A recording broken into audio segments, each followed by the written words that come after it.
What is up, guys? Happy Friday. We finally made it to the end of the week, and I hope you guys are having a fun weekend so far. I know the weather's going to be a little funky, but as long as you got some type of activities to do, that's all that matters. You already know right here on The Sprint, we are all about having a good time, taking a break from that heavy news cycle, all the drama, all the politics, all the crime, but we are here together in your afternoon at 12:30 and at 6:30, kind of chilling, making you guys get you some dinner, get online, and then have a good time with us. Today, though, we got a special guest in the building because our WSLS family is always getting bigger and better. So with that being said, everybody get your hands together for our newest producer, Boo Shakalaka. How you doing, Good girl? morning, everybody. How you doing? Hey, okay, so Emily, it is really cool having you on board because you already know, everybody knows staffing is a jacked up issue.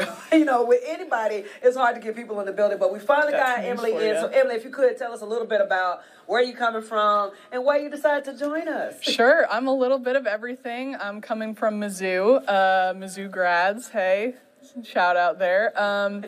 And before that, I'm from Memphis, Tennessee. So I got a little bit of South in there. Oh my gosh, look, I didn't even know that because, dude, I'm from... we were talking about barbecue yesterday, right? We did. Yeah. Oh my God, it makes sense. Okay, so look at us. Look at small world. Okay, keep going. I'm sorry. And no, you're so fine. And then right before that was New York. So I'm from the North and the South and the Midwest. So this is always something that you've been passionate about as far as TV and journalism? Yes, I've always been into TV. I've always been into news. Growing up, we were that family that always had the news on first thing in the morning. So actually, me and my younger sister both were at Mizzou for journalism. So I was producing track, and she's a reporter there at their local station, KOMU. Okay, well, look at that. Some talent. Okay, so easy question here, which might be difficult. I'm not putting you on the spot, but why WSLS? Why'd you come over here with our crazy tales? So Roanoke, I've actually been through Roanoke quite a few times with my family. When COVID started, we did road trips instead of, flying back home to New York to visit family. So we would go up from Memphis to New York, and we would go straight through Roanoke. We stayed in the square every time and started to fall in love there. And then when I met Scott, things just fell into place. I was like, this is the right move. Gotta make it. Okay, so you like the actual team so far? Yes. Oh my God, you guys are nuts. We so nuts. Yeah. I was just gonna say, I bet she's like, what did I just walk into? But no, it's always a good time with you, and I want you to know we are so happy that you're here, guys. Her sense of humor, everything has matched up with us so far, so we're hopefully not going to scare her away anytime soon. Not at all. Welcome to The Sprint. Again, we do this for the afternoon and evening for all of the people out there to unplug from the heavy news cycle, and today we got a couple stories we got to show you guys about, for example, this bad boy right here. If you look at Etchers, if I get it, look, see, my computer technical issues, it always freezes up on me. Okay, now, boo shakalaka. Okay, we're going to Disney World on this one, guys. This is going to be a really funny story because, get this, a man is eating his words after making a bet with his company and his employees that they couldn't get thousands of followers on their account, and they did just that. So we're going to get right into that story. But first and foremost, Emily, what's the craziest bet you've ever had to deal with before? The craziest bet. Luckily, I'm smart enough to keep myself out of them. So you just give it out. But my sister, she's really smart. She can get her way in there. So I've seen her making side bets, and she always asks people to pay up. So maybe I should. Well, check this story out, girl. Okay, right now, again, this story is about a boss who basically had to eat his words. Really cool story right here. Hawaiian host group grows macadamia nuts. And after this story, you might think the director that is apparently their boss man is nuts because his name, his name is Dylan, and Cheetah is the person who got the story. He's explaining why the boss man had to fund the entire company a trip to Disney World and had to dress up as a princess. Check it out. With this reel, the Hawaiian Host Group's social media team set off a firestorm of new followers. We had a team meeting, and one of the team members came in with a Disney sweater, and I was like, you know what? If we get 10,000 followers by May 1st, I'll take you guys to Disneyland. And that's how it started. Well, hitting 10,000 was no problem for them. They hit that by day 2 and earned the trip. But they didn't stop there. They upped the ante with the new challenge, hit 100,000 followers, and Boss Man would dress up as a Disney princess. Didn't really think through that when they first convinced me for that second challenge. But, you know, we ended up being super happy with, I think, 350,000 followers that we received. That's right, over 350,000 and counting. They completely shattered the goal, which meant it was time to pick the dress. The public voted for the princess they wanted to see. He kept his word through it all, and in Anaheim, made the big reveal as Rapunzel. I guess the dress reveal was fun for everyone else, and, you know, it's something I had to commit to, and... So, yeah, Emily, this is one of those crazy stories right here where he ate his words big time. Oh, yeah. Could not catch me doing that. Why did he pull it off better than I could? Like, I mean, hey, he does look pretty. Look, if you heard of the package, he was just like, this was fun for everybody else but me. And I bet it was, because I'm pretty sure them Disney tickets were expensive to get the whole company out. But no, it's cool that he's a man of his word, though. I think it looks like he had a little bit of fun. I think he's lying. Look, Emily said Tangled is actually her favorite Disney movie. So, oh, yeah, that's the favorite Disney princess for me. You know what? Everyone maybe, has one. Just maybe we should get Scott. We should bet our boss, Scott Flanagan, to do something crazy like that. You think he'll do it? We have to pick a bet where we know he would lose, though. I feel like I got a lot of them, though, because Scott, he'll be like, okay, and the next thing you know, like, oh, my bad. Anyways, guys, let's move on down the road. Of course, we got a couple news stories to tell you guys about before we get into our fun story, which is the question of the day: is a taco a sandwich or not? Okay, so apparently this is revving up a lot of people online. You guys had a lot to say about it in the comment section, so we're going to get to it later on in the sprint. But first and foremost, we got to get to this bad boy right here. And your consumer news, Planet Fitness is doing something really cool for people to come out and try to lose some weight if you're young enough. Check it out. They're doing this program that they've done for 4 summers so far, offering free memberships for teens starting from the age 14 and 19, 14 through 19, to sign up for a free program at the gyms all across the country. Fitness Chain says that the promotion will be available until the end of August. Now, again, this is the 4th summer that Planet Fitness has offered this program up. So if you're interested, you want to work out, you need something to do, head on out, get to Planet Fitness soon, because they got the memberships on lock for you. I wish they did it for people like in their 30s. Like excluding Emily. I know Emily's a baby, but it's okay. But they should do something for 30, 31-year-olds, 32-year-olds, whatever the case. Hook us up, man. Stop giving these kids everything. Yeah, I'm still not young enough to get that discount, so we'll see. Just past yeah, one. Yes. All right, guys, moving on. Our very own Keisha Lynn had a blast today because Hyperfest is this weekend. She was at the International Raceway in Virginia. Again, everything you need to know, she has it right here, but check it out. We're going to get to talking about how scared she was getting into the car. The cool thing about Hyperfest is that you can ride in cars just like this one with professional drivers like Andrew Heffring. So Andrew, tell me, how long have you been a professional driver? So I've been racing for about 10 to 15 years, maybe 6 of it as a professional. I've raced across Europe and raced across the States for a while as well. What do you like about it? Honestly, there's no feeling like it other than flying a plane. So this is a lot cheaper, all things considered. So I just fell in love with the sport since I was a child and got into it with my family. And so how long? So you've been doing this, you said 10 to 15 years. Yes, ma'am. Okay. And so how long have you been participating in Hyperfest? So this is Kaizen's 6th year running in Hyperfest, doing like ride-alongs for people. But I ran Hyperfest almost 10 years ago for the first time just as a participant, and then we came back as a company. Okay, and so what kind of car are we driving in today? This is a Jetta G56 GTA. It is a race spec car that we run in the US. So it's a purpose-built race car built out of the UK. Okay, I think we're good. Ready to buckle up and have some fun? Okay, yeah, I'm ready to go. Let's do it.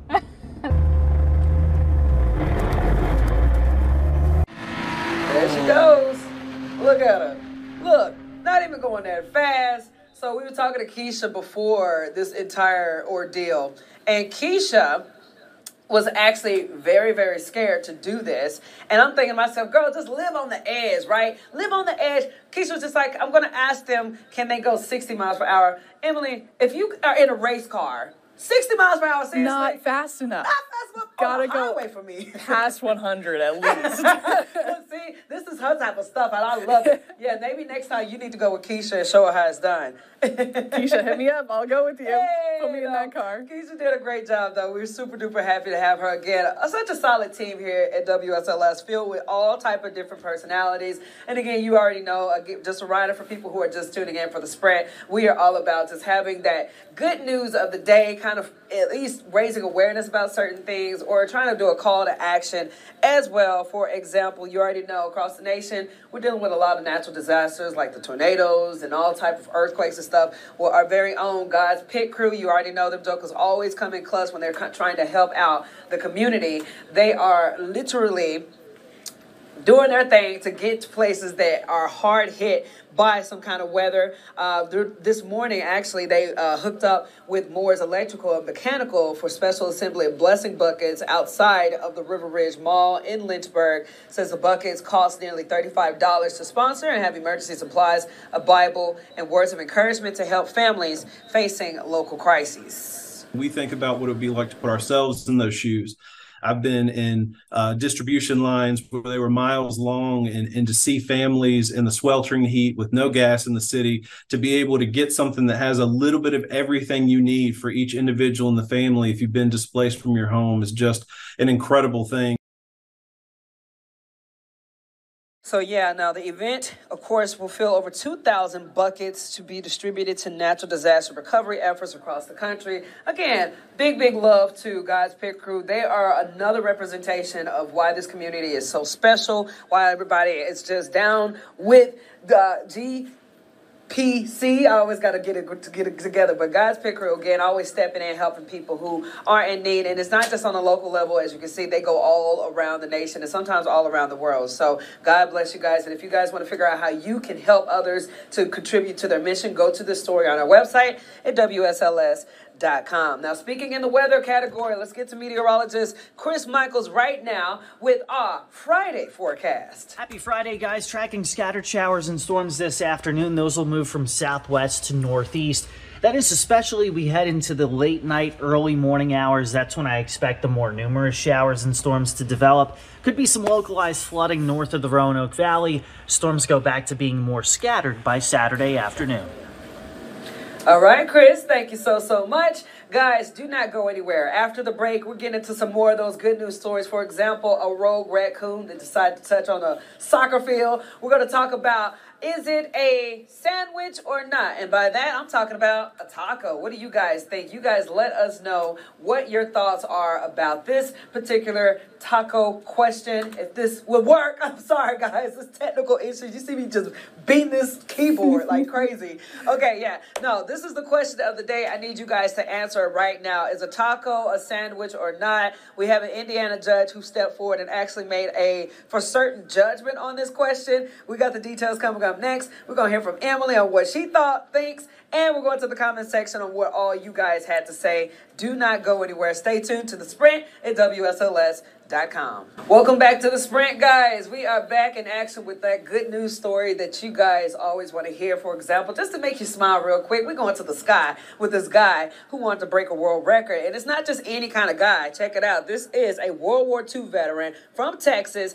made it his mission to reclaim a Guinness World Record by jumping out of a plane again. Yes, his name is Al. He says that his daredevil days took off in his golden year after completing his first skydive in 2017 as a way to celebrate his 100th birthday. His second skydive at age 103 earned him the Guinness World Record for the oldest tandem skydiver. But again, a Swedish great-grandmother came in and said, baby, baby, I'm about to do this. And she jumped out the plane in 2022, breaking his record. But he said that he wasn't going down without a fight. Al's valiant to take the title back. Teamed up with Texas Governor Greg Abbott when the pair jumped from 9,000 feet last November. And now Guinness World Record has made that attempt official. He's now 106 years old. Emily, these are the kind of stories that really make people just think to themselves, okay, if he can do it, I can do it. You see, I was on board with the car, but now I'm having second thoughts. I've got a little bit of a heights thing, so I don't Me know if I too. can Look, see, do that's that. why I think me and Emily are twins because I don't mess around with heights either. So Al is way ahead on all that front with us. Let alone at 106. I mean, props to him. Holy cow. Is that not inspiring? It's just such an inspiring story to see, again, him not giving up on his dream, him doing what he can to continue to break his record. And again, it's just an inspiration that everybody just push yourself to that next limit, 100%. Yeah. 110. Yeah, 106%. Hey! All right, guys, let's get into this one right here before we get into our taco question. We got like the quickest guy on the soccer field in Philadelphia. This happened Wednesday night. This raccoon said, yo, no, I'm about to have fun today. It wandered onto the pitch at the Subaru Park where Philadelphia Union faced New York City FC. Furry intruder was spotted around 20 minutes after the opening kick. Staff and players quickly found out you can't really stop him, so they tried to use a trash can.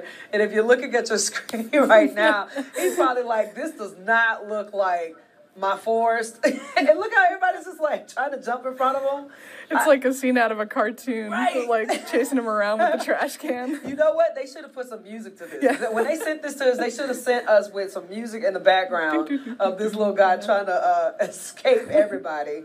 But I can only imagine what the players were thinking, seeing this raccoon just He's walk trying to score a goal. Let him have it. Exactly. Get him a jersey. Put him in. Look at him. Look. He was like, nope, nope. And whoop. Got him. Okay, yes, fun story right there. I know that made a lot of people smile earlier today. We always like joking about those kind of stories. But now we got to get to the story that's apparently causing a lot of people some issues real quick, okay? Let me read it over real quick, and then we're going to get to Emily, what her thoughts are. We're going to get to all y'all stuff and what y'all's thoughts are. And got to get to Jazzy Jazz, who's coming up later on. So first and foremost, says that an Indiana judge has answered a question that has plagued humankind for generations. Actually, it may have only been asked in Fort Wayne, but get this, that's where Martin Quintana, opened Famous Taco in a single-family home. The problem was he was in an area where the city had designated only restaurants that served sandwiches could open there, okay? So hear me out. Again, it has a whole backstory. There's apparently. lore. Yeah, so again, he was in an area where the city had designated only restaurants could serve sandwiches, could open there. That's because they wanted to keep out fast food restaurants.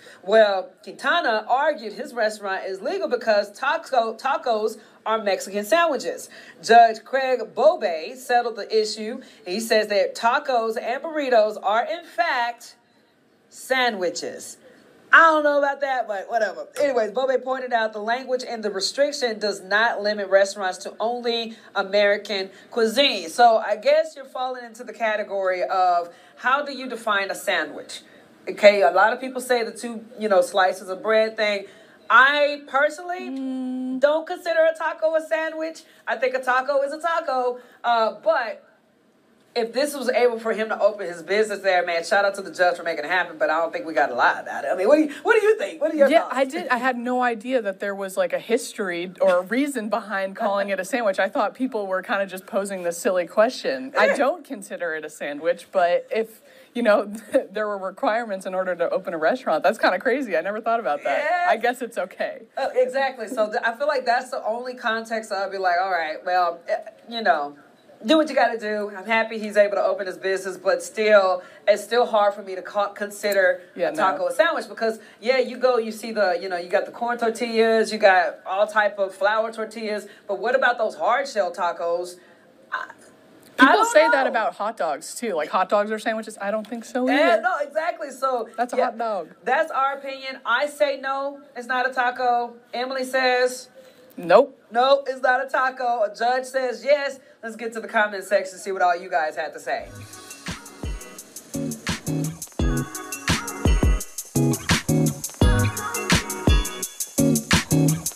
I think we might be.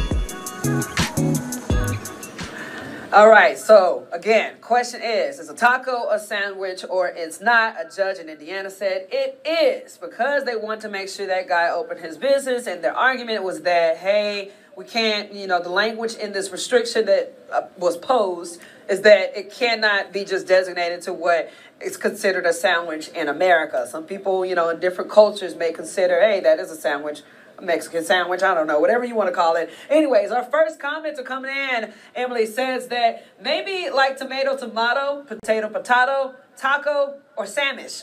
So I don't know. I can't tell if they are on board with it being called a sandwich or not. Probably. Next commenter coming in saying that I'll mention this next time to someone who tells me a hot dog isn't a sandwich. There you go. I see. I knew it was coming. Look, so I guess if a taco is a sandwich, a hot dog has to be a sandwich. All right, next commenter says, oh, Monty says, taco is not a sandwich with a sad face. He is team no, or flat face, or whatever you want to call the indifferent face.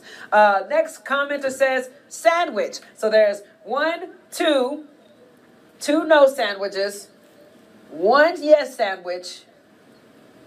Am I doing this right? My brain People is can't make up their minds.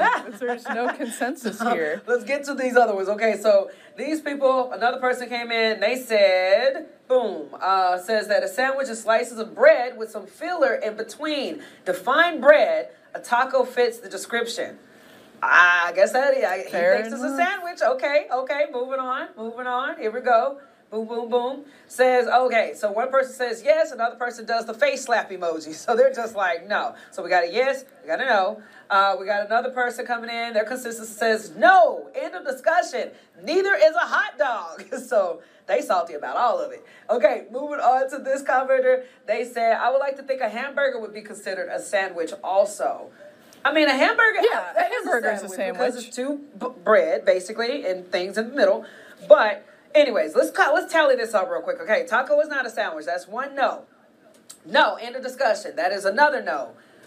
A sandwich. That's one yes. I'll mention this next time someone tells me, okay, he thinks it's a sandwich. Another person thinks it's a sandwich. We got a sandwich and slices of bread. They say yes, sandwich. We got another yes, sandwich. We got a no. Yeah. I think we're outnumbered. I know. Yeah. Well, if you include me and you, it's a tie. Let's get Jazz in here. Hold on. Jazz is about to break this bad boy. Yeah. Okay, so right now, Jazzy Jazz, are you with us? Yes. Okay, so at this time, with the viewers and with us, it's a 5-5 tie if a taco is a sandwich or not. You are the tiebreaker. What do you say? No, man. Hey, look at me get this. Yes, a taco is not a sandwich. No, it is not a sandwich. I don't even want to hear it. So, I mean, when you hear about the court case, I'm happy that that was able to be defined for him in that way. Personally speaking, I just don't think that's the case. Yeah, like I said, I'm happy for him. Like, I think it's awesome that he was able to open his restaurant, since in his area, I mean, they can only have restaurants that serve sandwiches. Mm-hmm. But in my opinion, a taco is not a sandwich. Hey. It's just not. Like, a hamburger is, I agree with that. I don't agree with a hot dog being a sandwich. It's a hot dog, and a taco is a taco. That's my take. Exactly. Because, again, a hamburger, you can make a hamburger out of anything. You can put the burger meat in between two slices of bread and be like, yo, that's a sausage sandwich. You can't be throwing the taco. Exactly. Bread. I mean, you can, but it's not going to taste good. Exactly. Okay, Jazz, I got a question for you. So this bet that happened, tell me, what are your thoughts on this guy being a man of his word and actually taking his company to Disney World and dressing as a princess? Yeah, I think it's nice that he lived up to his word, because a lot of people, they make these extravagant bets and then they don't live up to them. Mm-hmm. So I think it's nice that he actually lived it out and actually kept his word. I think it's hilarious, and I think it's awesome that they got over 300,000 followers. Right. It's insane. We need to make some bets so we can get Dude. That's what we said on our Instagram. That's crazy. So yeah, I think it's like a cute little story, and it's really funny too that they went viral on TikTok from it. So. Yeah, no, Jazz, like I told Emily, we got to come up with something to give Scott. Scott is our news director. If you could start brainstorming on we got to do something. Yeah, we got to come up with some ideas. Yeah. Figure it out. All right, Jazz. Well, thank you so much, girlie. You have a blessed Friday, girl. All right, you too. All right, bye. All right, guys. Okay, so, I'm sorry, but there you have it. The answer is taco is not a sandwich. That's us. Anyways, Emily, how do you think about the sprint, man? I know you kind of got thrown into it, but are you it's pretty chill? This is awesome. No, thank you for letting me be a part of it. It's a really cool setup here, and I would definitely want to come back and be a part of it more. Yes. Yeah. So you guys will understand that once she does get here and gets behind the scenes and stuff, it'll go a lot smoother. You know, a lot of technical difficulties happen. It is what it is. Y'all know me by now. Gotta help lighten the load here. We were very happy to have Emily on board. We're happy to have you guys always join in the party with us in the afternoon and the evening time. First and foremost, I pray everybody have a safe weekend. And as I always say, enjoy the moment, whether you're with your friends, whether you're with the boo thing, your family member, your puppies, with yourself. Enjoy that moment, unplug from the day's craziness that's out there, and just, live life and understand that, again, we are blessed, we're fortunate, and that's something that we need to carry on and spread the love to everybody. Always love people, right, Emily? Yes, ma'am. Amen. All right, Amen. With that, we rolling out, guys. Y'all have a blessed day. Again, we'll be back here on Monday at 12:30 and at 6:30 p.m. We'll see you there. Again, stick around with us, WSLS.com on the Sprint.